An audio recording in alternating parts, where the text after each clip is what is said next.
Bueno, nosotros en media hora.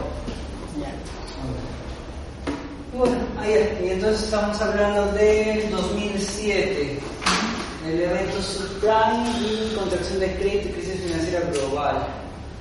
Bueno, le dicen 2007, aunque en algunos lados también le dicen la crisis del 2008, ¿no? Pero realmente empezó en el 2007. En 2008 le sentió más. Sí. En 2007 casi nadie. También en el 2007 un profesor me había dicho que se iban a caer todas las acciones. Y en ese momento él estaba en el banco de crédito y él ahorita trabaja en JP Morgan. Así que parece que sí era muy acertado. Era efectivo. Sí. Claro, en el 2007, por si alguien no se acuerda, que lo dudo, la crisis hipotecaria estadounidense, ¿no? Que pues así en breve que había pasado en ese entonces, bueno, el tema de los créditos a los ninjas, ¿no?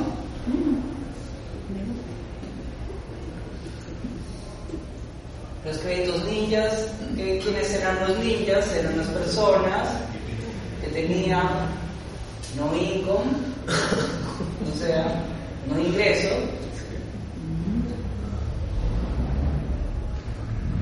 no jobs, o sea, que no tenían trabajo. Interesante.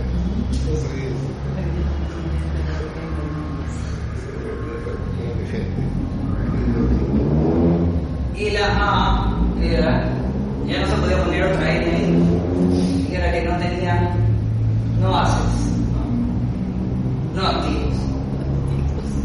No ingresos, no trabajo.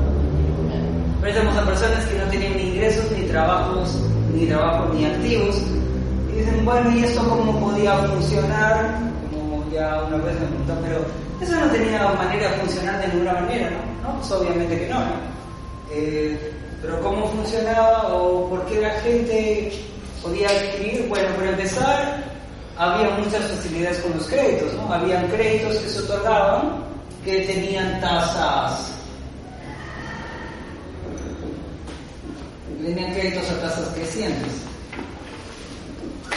Cuando tú los tomabas, pagabas, digamos, 2%, 3%, y después conforme pasaba ya te lo ajustaban a lo que realmente tenías que pagar. Pagabas los primeros años y después ya empezabas a sufrir para pagar los otros, ¿no? Claro, al comienzo no había mucho problema, porque cuando tú comprabas, estabas con la idea de yo compro, me endeudo, pago las tasas, pero mi casa se va a valorizar más de lo que realmente vale, la vendo, repago todo y me quedo con una ganancia. Claro, pues al final la gente compra con la idea de revender, aunque ellos mismos no crean que los activos valgan tanto. A veces no importa, los otros son tontos y ellos me lo van a comprar sobrevaluado. Pero llega un momento en el que el tonto acaba siendo tú, ¿no? Y entonces ya nadie te compra, especialmente si llegaste tarde. Así que bueno, aparte de que habían créditos a tasas crecientes y se prestó a gente que no tenía manera de pagar, es que la gente compraba por motivo de especulación, ¿no? Que puede funcionar por un tiempo, pero las burbujas no pueden sostenerse eternamente, ¿no? Y la burbuja reventó. Pero claro, eso siempre tiene que llegar en algún momento, ¿no? Una consulta, y ahí, ¿dónde estuvieron los controles? Ese es el asunto. Habían habido uno y otro problema. Hay un acta que le dicen el acta Glass-Steagall, que regulaba bastante a los bancos comerciales, de los bancos de inversión, y los bancos comerciales tenían reglas bastante estrictas, pero se les bajaron las regulaciones para que puedan intervenir en más y más mercados. Al final llegaba un momento en que no se podía diferenciar mucho entre un banco de inversión y un banco comercial. No bien se bajaron las regulaciones para buscar que puedan multiplicar sus ganancias, pero los bancos comerciales acabaron en problemas. Por eso después, cuando reventó la crisis, para tratar de salvar a los bancos, les dijeron, bueno, algunos para salvarse vuelven a ser banco comercial para que puedan recibir ayuda del Estado. Después de haber sido banco de inversión, se pasaron a banco comercial, recibieron ayuda del Estado y sobrevivieron. Pero claro, mientras les iba bien, eran banco de inversión. Cuando requirieron ayuda, se volvieron un banco comercial y recibieron subsidios del Estado. Entonces, cuando te conviene, buscas al Estado, cuando te va bien, todo para ti. Y ya, pues más o menos así. Bueno, ya, pues, las burbujas evidentemente son insostenibles, ¿no? Las tasas de crecimiento no se pueden mantener para siempre, ¿no? Pero, por ejemplo, ahí al darle crédito para la forma de que las personas que no tienen ingresos, a los que no tienen trabajo. Claro, eso es lo otro, pues los mismos trabajadores los mismos bancos no hacían los controles a los clientes, la evaluación crediticia. Tenían simplemente que aumentar sus cuotas de venta en vez de estar haciendo el seguimiento de cada una, ¿no? Y aparte ellos decían, bueno, no importa mucho, el banco puede otorgar, pero después nosotros vendemos los paquetes y se los vendemos a otra entidad. Y esa entidad puede agarrar y se los vende a otros. Así que realmente no te importaba tanto si ellos pagaban o no. Pero aquí para entender mejor, se refiere que compraban la deuda, lo pasaban a otra empresa. Sí, lo compraban a otra empresa y esa otra empresa podía acabar haciendo un derivado financiero basado en los pagos de hipotecas. Dicen, bueno, ¿cómo les decían estos pues?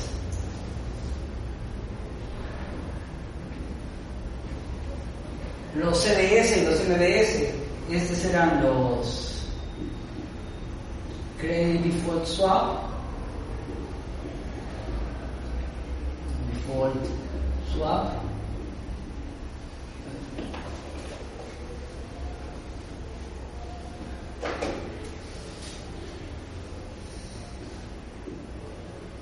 y los MBS, los Mortgage Backed Securities.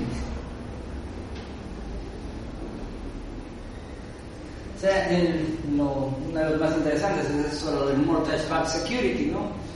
Esta empresa, este banco coloca un montón de créditos hipotecarios, luego se lo vende a otra entidad.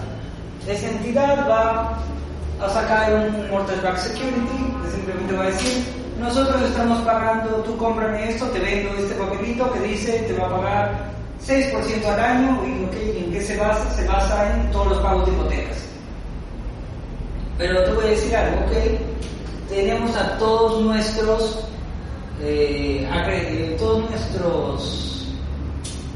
clientes, ¿no? Los distintos que han comprado casas, ¿ya? Y los vamos a dividir. Estos son nuestros mejores clientes, estos son buenos, estos son más o menos, y estos son muy malos. Tenemos estos, Entonces yo te vendo un documento de clase A.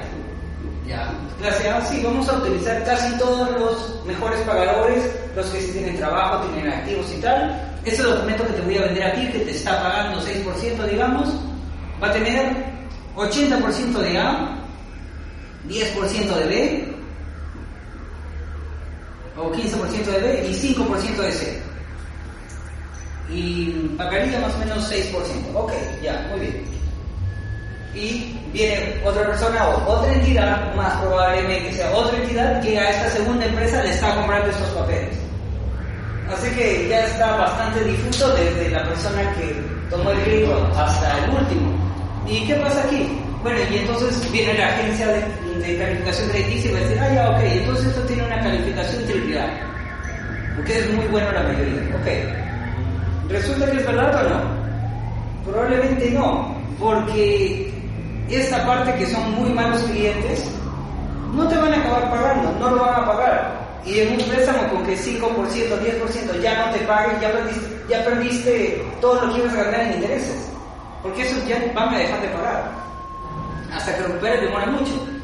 Entonces, aunque esto tiene una calificación A, no es que sea puro A. Tiene una parte de buenos pagadores, otra parte de no tan buenos y una parte de malos. Basta con esos malos para que te arruine todo. y este tipo de documentos incluso conseguían calificación crediticia de bajo riesgo. Y eso hablamos que sería capaz de impactar tanto porque hablamos de una tasa baja, ¿no? Perdón, una tasa de 6%, mejor dicho. No, digamos, puede ser, por ejemplo. Estamos dando un ejemplo de cómo funcionarían estos mortgage-backed securities, ¿no? Estos activos basados en hipotecas. Pero lo que te digo es que, mira, como hay distintas empresas que compraban esto, incluso fondos de pensiones que podían haber comprado estas cosas, todo el mundo se acabó afectando, no solamente las empresas relacionadas con activos hipotecarios. Todos los que quisieron invertir, digamos, en este segmento, en este sector. ¿Sí? Claro. Incluso aunque te hayan dicho que sean activos de alta calidad. Aún así, pueden haber acabado perdiendo todo. Bueno, claro, y todo viene de la falta de evaluación crediticia al comienzo, ¿no? Que simplemente estaban buscando ampliar y ampliar. Profesor, también me explicaron que esto tenía una causa en la sobrevaloración de las propiedades. Claro, por eso digo, ¿no? Al comienzo mucha gente que compraba simplemente era porque dicen, bueno, no me importa, yo no puedo pagar realmente, pero aguantaré un poco mis ahorros, pagaré algunas cuotas con trabajos eventuales y después revendo la casa, ¿no? En las evaluaciones crediticias consideraban el valor del bien como parte de los activos de la evaluación crediticia. Incluso había otra cosa más, y es que después aumentaba el valor de la casa y el banco te iba a buscar y te decía, tu casa ha aumentado tanto, te puedo prestar más todavía. Y les prestaban aún más. O necesitas para un préstamo para un carro, o necesitas una ampliación de tu casa. No, por eso que no les importaba mucho si es que tuvieran trabajo, porque ya con el valor del bien respaldaban el valor del bien. Pero igual nunca lo iban a poder pagar. No, imposible. La casa, pero ahora están $20,000, $30,000 en Miami. No eso es lo que sale en la tele. Eso que están bien, estos años ahora están $20,000, $25,000 en Miami, una casa. Antes valían pues $300,000, $500,000. Ahora lo mismo.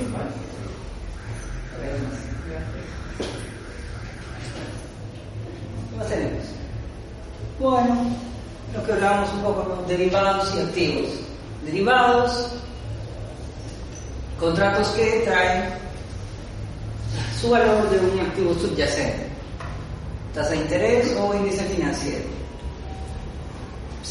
Son diseñados para manejar riesgos financieros y se busca cubrirse de riesgos financieros. Se llegó a un crecimiento exponencial de los mercados derivados. Sí, bueno, eso ya un poco habíamos hablado, ¿no? Claro, aparte de activos subyacentes que pueden ser acciones o precios de bonos o tasas de interés o índices. Cuando decimos índices, ¿a qué nos estamos refiriendo? Nos estamos refiriendo a índices, por ejemplo, del estilo de Standard & Poor's 500 o un índice estilo Dow Jones 30. Tienes un activo que se mueve conforme se mueve el Standard & Poor's o se mueve el Dow Jones 30, ¿no? Es el índice representativo de una bolsa. Uno no va a comprar acciones de todas las acciones o las 500 más importantes de una bolsa, simplemente va a comprar un activo que represente todos esos, ¿no? Esta empresa va a buscar replicar el mercado estadounidense, ¿no? Y con lo que ganas con eso, pues ganas bajos costos de transacción, pagas menos comisión. La blue chip, ¿no? No necesariamente, es más de todo, ponen como las más verdes y las más negociadas, ¿no? Puede haber empresas un poco más riesgosas ahí, ¿no? Pero por blue chip normalmente ustedes dicen las más grandes y las más seguras, ¿no? Tipo Coca-Cola, ¿no? Coca-Cola, Procter & Gamble, empresas de ese estilo. Ya, sí. Bueno, ¿qué más tenemos? Las acciones y bonos sirven para levantar capital, los derivados sirven para transferir riesgos. Uno quiere riesgo, uno quiere más riesgo, el otro quiere menos riesgo. Ok, entonces negocian uno con otro. Una consulta, ese Jones y el otro es Standard & Poor's. Y aquí representan a, por ejemplo, en este caso, 30 empresas. Claro, el Dow Jones. Claro, no, ese es el Dow Jones, ¿ya? ¿Y qué cosa es? Simplemente es un promedio ponderado de es una lista de empresas. Cuando se saca cuál es el movimiento del Dow Jones el día de hoy, por ejemplo, es simplemente sacar cómo se ha movido el total de estas acciones, de esas 30 acciones que se incluyen en este índice. Pero no todas tienen el mismo peso, ¿no? Hay algunas, más que todo por volumen de negociación o por tamaño de capitalización bursátil. Esta empresa es muy grande, y esta empresa tiene un peso más grande en el índice. Así que si esta se mueve tanto, nos va a afectar más el Dow Jones que esta otra, ¿no? O sea, es un índice ponderado por capitalización, por volumen de negociación. Claro, ese es de 30, esta es de 500, hay otra que es la Russell 3000, digamos 3000 empresas. Este es gracioso, la Dow Jones se menciona bastante, pero realmente no es representativa, porque son solamente 30 acciones y la bolsa estadounidense es gigantesca, ¿no? Solamente, pues, como decía, hay 1500 acciones bancarias, solamente de bancos. Así que 30 acciones, pues que realmente no es tan representativo, ¿no?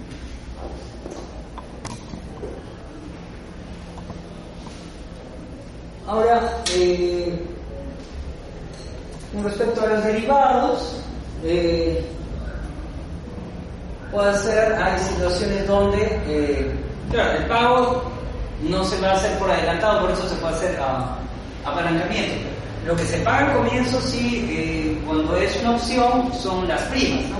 Es una prima, es la comisión que hay que pagar para entrar en un contrato de opción, ¿no? En un futuro no se paga, pero el cambio de efectivo grande, por decirlo, es al final, no es al comienzo. Lo que dicen, no es una espada de doble filo, sirve para cobertura, pero también para especular, y tiene costos de transacción bajos. Y cuando los transferencias de efectivo se van a hacer al final, pues entonces es más difícil calcular los riesgos potenciales. Uno puede entrar en un momento en muchos contratos de opciones y al final, cuando vencen todos, puedes estar en una situación que fue muy difícil para ti de calcular, ¿no? Pues sería muy difícil para ti suponer todos los escenarios. Puede ser que hayas entrado en una posición muy compleja con distintas opciones y pues puedes acabar en problemas. En el tema del Long Term Capital Management, pues ahí tuvieron muchos problemas simplemente para saber cuál era la situación, ¿no? Pasaban horas de horas ni analizaban, pero realmente era bastante enmarañado, ¿no? Porque eso tenía negocios aquí y aquí y aquí y aquí y aquí, y mientras revisan toda la lista, pues la empresa cae, ¿no? Eso era lo que estaban esperando que lo salven. ¿Por qué la crisis se trasladó a Europa, España sobre todo? Es que es otra crisis, no es la misma. No es la misma. No es la misma. Bueno, claro, obviamente que caiga Estados Unidos afecta a los demás, pero la crisis europea es diferente, porque la crisis europea es más que todo una crisis de deuda soberana.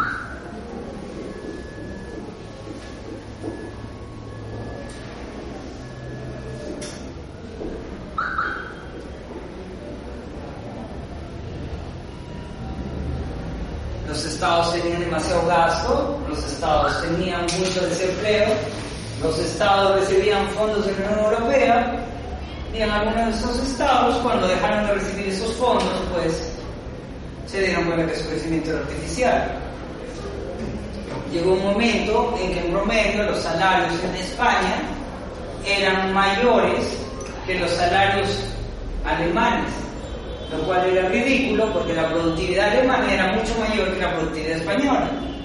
Así que eso era obviamente algo totalmente insostenible, ¿no? Aparte de eso, pues después llegaron a tener unas deudas enormes, digamos, pues un 120% del PBI, 130% del PBI, y tenían déficits año tras año, así que eso no era sostenible por ningún lado, lo cual aguantaban un tiempo al comienzo con fondos de la Unión Europea, pero después ya no.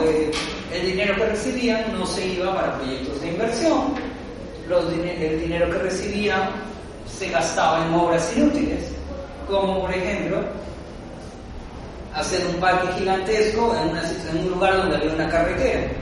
Eso yo lo leí que pasó en España, una carretera grande, y ahí lo destruyeron para hacer un parque. O bueno, hacer cosas enormes, decorativas más que todo, en vez de hacer proyectos que vayan a generar más ingresos a futuro, ¿no? En Portugal también tuvieron un montón de problemas, pues su desempleo no era tan alto como el de España, pero estaban bastante endeudados también, y sus proyecciones para salir de deuda pues ya llevaban desde 2011, 2012 diciendo ya estamos a la mitad del camino, ya vamos a ver la luz al final del túnel, ya estamos por salir, ya estamos a la mitad de la crisis. Digo 2015 y seguían diciendo lo mismo, no había cuándo termine. Pero también tuvieron una crisis inmobiliaria. Sí, claro, en España sí, pero no ha sido en todos lados. Pues. En Portugal no ha tenido ese problema tan grande. El problema también es sitios que dependen más que todo del turismo y después ya no tienen turismo. Grecia solamente vive del turismo, Grecia no produce nada, está totalmente endeudada. Y peor todavía, pues los trabajadores de la construcción, muchos dejaron de estudiar para dedicarse a la construcción, y después, cuando acabó el boom, ya no tenían nada que hacer porque ni siquiera habían acabado con ese colegio. Así que es difícil que se puedan reintegrar a otra actividad. El asunto de la dislocación económica, cuando un sector se cae, pues lleva a que estén mucho tiempo en paro. En Andalucía, por ejemplo, bueno, como siempre, mientras más al sur, peor les va, ¿no? En Andalucía llegaron a estar con, ¿cuánto eran? Como 45% de desempleo, más o menos. Y digamos, uno dice, bueno, no parece tan grave, ¿no? Pero ya si te lo piensas, 45% de la población desempleada, pues es una barbaridad. Pero aquí se dio básicamente que los salarios se incrementaron por la demanda que había por la construcción. ¿Por qué se volvió tan elevada la mano de obra? Sí, claro, en España se debía a eso, pues, porque requería trabajadores y trabajadoras de la construcción. Y no necesariamente especializados. No, al contrario, no eran especializados. Porque si conversamos y se dice que dejaban el colegio, entonces hablábamos que no era mano de obra calificada. Claro. Y por eso ya pensar que se van a dedicar a eso toda la vida. Pero es imposible, ¿no? Claro, pero claro, depende del lugar, pues, ¿no? En Grecia ellos vivían más que todo del turismo, pero en Grecia no se produce nada tampoco. Ya ni siquiera el yogur griego se hace en Grecia. Bueno, y más o menos. Bueno, otras cosas que ver, la gestión del riesgo financiero y el value at risk. Eso es más que todo algo de, ¿cómo le dicen? Pues algo ya de libro, ¿no? Como los 4 puntos importantes, 3 puntos importantes para la gestión de riesgos financieros, ¿no? Identificar, medir y gestionar riesgos. Bueno, identificar cuáles son los riesgos importantes. Muchas veces ni siquiera puedes saber cuáles son los riesgos en los que te están metiendo. Algunos otros riesgos no se pueden medir. Y bueno, esto es importante, no se trata de eliminar riesgos, ¿no? No puedes garantizar que no haya riesgos, simplemente saber cuánto hay y reducirlo en la medida de lo posible, en la medida del apetito al riesgo de la empresa en la que trabajas. Y eso tampoco lo define el gestor de riesgo, eso lo define la alta dirección. El gestor de riesgo da la información y trata de ajustarse a conseguir el nivel de riesgo que la empresa quiere.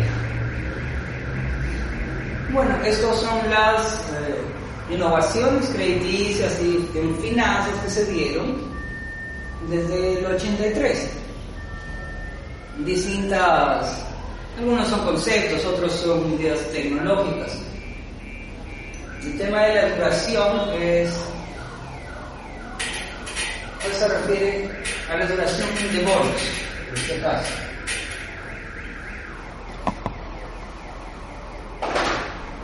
Cuando decimos el concepto de duración En 1983 se está hablando de bonos, de la sensibilidad del bono, de los bonos,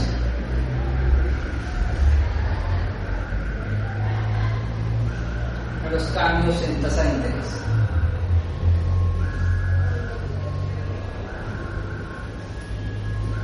Es simplemente un concepto para medir riesgos de los bonos. Sí. No, 6 minutos. Ya que se acabe. Bueno, todo el tema con la duración, hay libros completos sobre la medición de duración, hay otro concepto que se usa de duración modificada.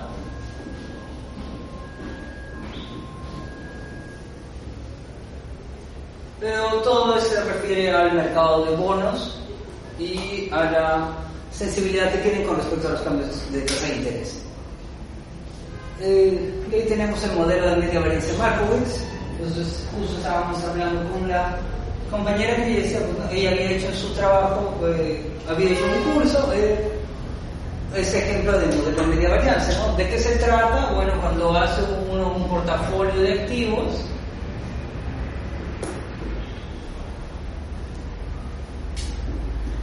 ¿qué es lo que uno quiere? Lo que uno quiere es buscar la mayor media posible, el promedio, cuánto puedes ganar, y la menor varianza posible. O sea, uno calcula sus distintos escenarios, calcula las distintas varianzas esperadas, y uno busca algo que tenga la mayor probabilidad de ganancia con la menor volatilidad posible, ¿no?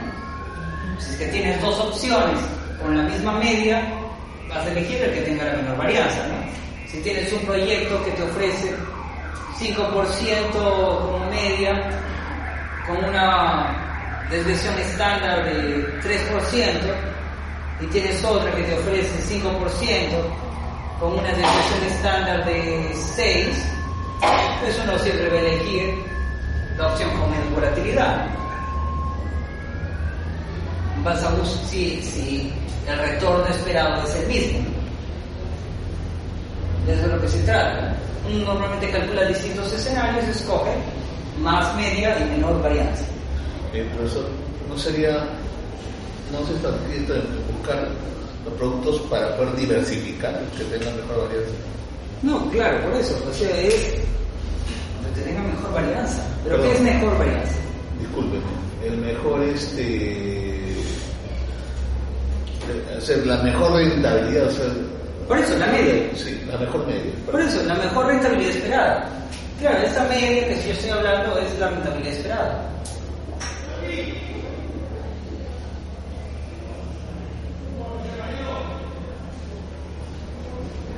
Y la esperanza matemática, ¿no? Es el promedio de lo que se espera. Claro, uno busca la mayor media posible con un menor riesgo.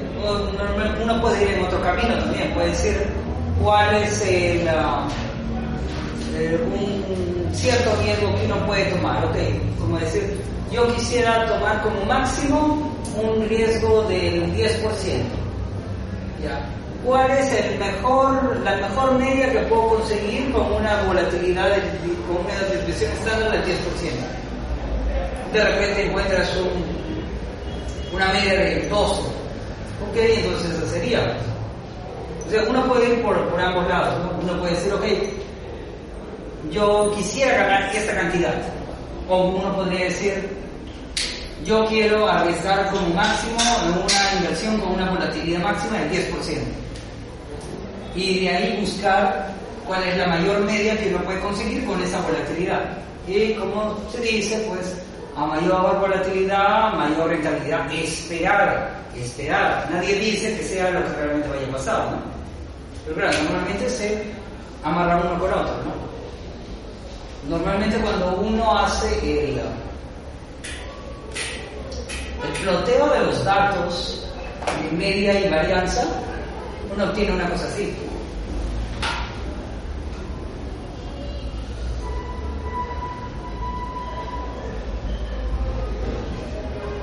sería la media, acá sería la varianza, la desviación estándar. Y claro, cuando uno hace una línea sale así. Pero claro, este es un promedio de todos los datos, ¿no? Uno puede acabar por aquí o puede acabar por allá, ¿no? Pero claro, en general sí se cumple que a mayor media, a mayor varianza, mayor media. Pero claro, cuando uno hace esto, claro, uno puede acabar con los conjuntos acá, ¿no? No, perdón. No, tendría que ir al revés. En ambos lados. Ya. Uno podría estar con las medias. Uno puede acabar con datos negativos también, pues uno puede acabar perdiendo. Pero sí, pues cuando uno junta todo y hace una recta, ajusta una recta aquí, pues va a obtener que a mayor riesgo, mayor rentabilidad esperada. Tendencia. Sí.